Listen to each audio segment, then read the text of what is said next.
ಅಯೋಧ್ಯೆಯಲ್ಲಿ ಪ್ರತಿಷ್ಠಾಪನೆ ಆಗ್ತಾ ಇರುವಂತಹ ಶ್ರೀರಾಮಲಲ್ಲ ಮೂರ್ತಿಯನ್ನ ಮೈಸೂರಿನ ಶಿಲ್ಪಿ ಅರುಣ್ ಯೋಗಿರಾಜ್ ಅವರು ಕೆತ್ತಿರುವಂತದ್ದು.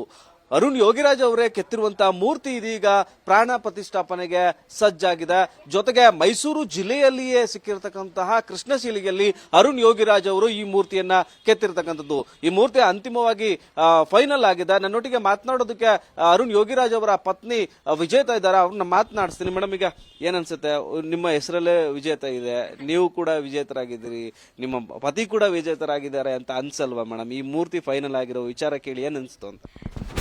ನಮಗೆ ಪುಣ್ಯ ಅಂತ ಅನಿಸ್ತಾ ಇದೆ.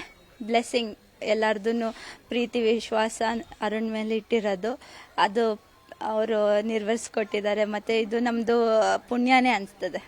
ಮೇಡಮ್, 6-7 ತಿಂಗಳ ಕಾಲ ವನವಾಸ ಅನುಭವಿಸಿದ್ರಿ ತಾವು. ಯಾಕಂದ್ರೆ ಸಣ್ಣ ಸಣ್ಣ ಮಕ್ಕಳನ್ನ ಕಟ್ಕೊಂಡು, ಅದು ಅನುಭವಿಸಿರೋರಿಗೆ ಗೊತ್ತು. ಪ್ರತಿಯೊಬ್ಬರು ತಾಯಿಗೂ ಕೂಡ ಮಕ್ಕಳನ್ನ ನಿಭಾಯಿಸೋದು, ಗಂಡ ಹೊರಗೆ ಹೋದಂತ ಸಂದರ್ಭದಲ್ಲಿ ಚಾಲೆಂಜಿಂಗ್ ಟಾಸ್ಕ್.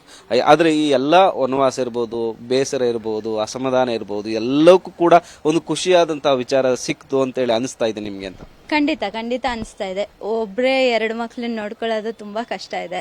ಮತ್ತೆ ಪ್ರತಿಯೊಂದು ವಿಷಯದಲ್ಲೂ ತಂದೆ ತಾಯಿ ಇಬ್ರು ಇರಬೇಕು.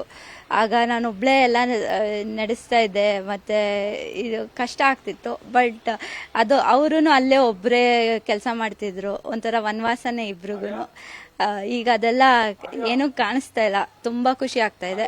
ಮತ್ತೆ ಎಲ್ಲೋ ಯಾವುದೋ ಇದು ನಮ್ದು ಇವಾಗ ನಮ್ಮ ಜೀವ ಹೋದ್ರೂ ನಮಗೆ ಸಾರ್ಥಕತೆ ಅಷ್ಟು ಫೀಲಿಂಗ್ ಆಗ್ತಾ ಇದೆ. ನಮಗೆ ಎಲ್ಲ ಜೀವನದ ಎಲ್ಲ ಖುಷಿ ಸಿಕ್ಬಿಡ್ತು ಅನಿಸ್ತಾ ಇದೆ. ಪ್ರತಿಯೊಬ್ಬರಿಗೂ ಕೂಡ ನಮ್ಮ ಪತಿ ಇಡೀ ದೇಶವೇ ಮೆಚ್ಚುವಂತ ಕೆಲಸ ಮಾಡಿದ್ರೆ ನಮಗೆ ಸಾರ್ಥಕ, ನೆಚ್ಚಿನ ಮಡದಿಯಾಗಿ ಅಂತೇಳಿ ಅನ್ಸುತ್ತೆ. ನೀವು ಅದರ ಭಾಗವಾಗಿ ನೀವು ಸಾರ್ಥಕವಾದಂತಹ ಕ್ಷಣವನ್ನ ಅನುಭವಿಸ್ತಾ ಇದ್ದೀರಾ.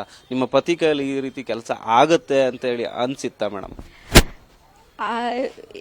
ಆಗತ್ತೆ ಅಂತ ಅನಿಸಿದ್ಕಿಂತ ಜಾಸ್ತಿ ಅವರು ಪಟ್ಟಿದ ಶ್ರಮ, ಅವ್ರದ್ದು ಒಂದೊಂದು ಕಾರ್ಯ ಮಾಡುವಾಗಲೂ ಅವ್ರದ್ದು ಡೆಡಿಕೇಶನು ಮತ್ತು ಅವ್ರದ್ದು ಸಾಧನೆ ಮಾಡ್ತಿದ್ರು. ಒಂದು ಏನು ವಿಚಾರಕ್ಕೂ ಅವ್ರು ತುಂಬ ಜಾಸ್ತಿ ಸಮಯ ಕೊಟ್ಟು ಅದ್ರ ಬಗ್ಗೆ ಯೋಚನೆ ಮಾಡಿ ಸ್ಟಡಿ ಮಾಡಿ ಮಾಡ್ತಿದ್ರು. ಇವ್ರಿಗೆ ಸಿಕ್ಕಿರೋದು ಒಳ್ಳೆ ಡಿಸಿಷನ್ನೇ.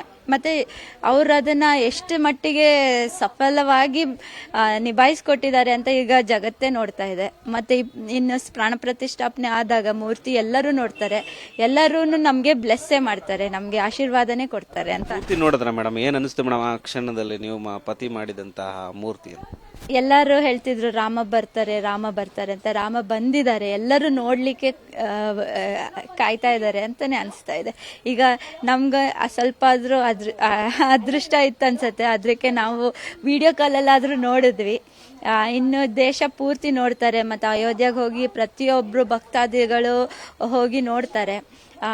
ಎಲ್ಲರಿಗೂ ರಾಮ ಬಂದಿದ್ದಾರೆ, ಮತ್ತೆ ಹುಟ್ಟಿ ಬಂದಿದ್ದಾರೆ ಅಂತಾನೆ ಅನಿಸ್ತದೆ. ಖುಷಿಯಾಗಿದೆ. ಈಗ ನಿಮ್ಮ ಪತಿಗೆ ಏನಂತ ಹೇಳ್ತೀರಾ ನಮ್ಮ ವಾಹಿನಿಯ ಮೂಲಕವಾಗಿ? ಎಲ್ಲರ ಆಶೀರ್ವಾದ, ಎಲ್ಲರದ್ದು ಪ್ರೀತಿನ ಬೆಳೆಸಿದ್ದೀರಾ, ನೀವು ಉಳಿಸಿದ್ದೀರಾ.